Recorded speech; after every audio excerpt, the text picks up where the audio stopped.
Hi everyone, so for today's video we are looking at some layers of soil and how water moves through the ground to become groundwater.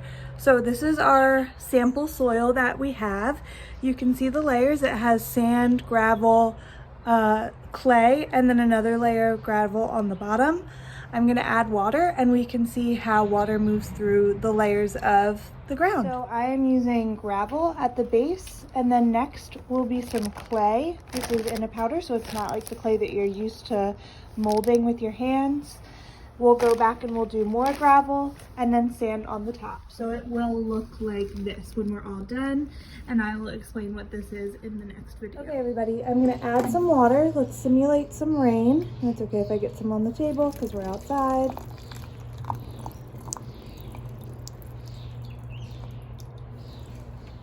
And let's watch the water go through the layers. So you can see water is right here. Let me turn the camera. Water is right here at the top. The sand is definitely wet. And I would say that the direction that the water is moving in is absolutely down. So water always moves down. Think about rain, it obviously falls down from the sky, but also think about streams coming from mountains. All of that goes down, down, down. Now we can also see that at a certain point, the water is not passing through anymore. This is the clay layer. You can see some of the clay up top got wet. Some of it is still very, very dry, which also means that the gravel at the bottom is dry as well.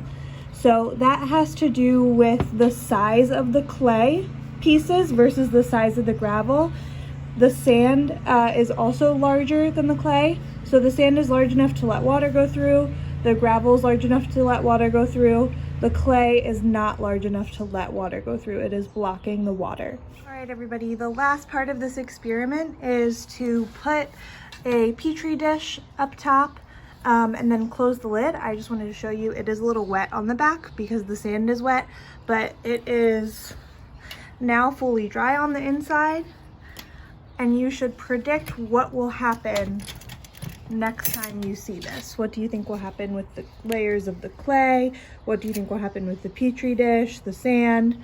I will not open this, I promise, so it will not be a skewed experiment. You guys will get the real results next week. All right, bye.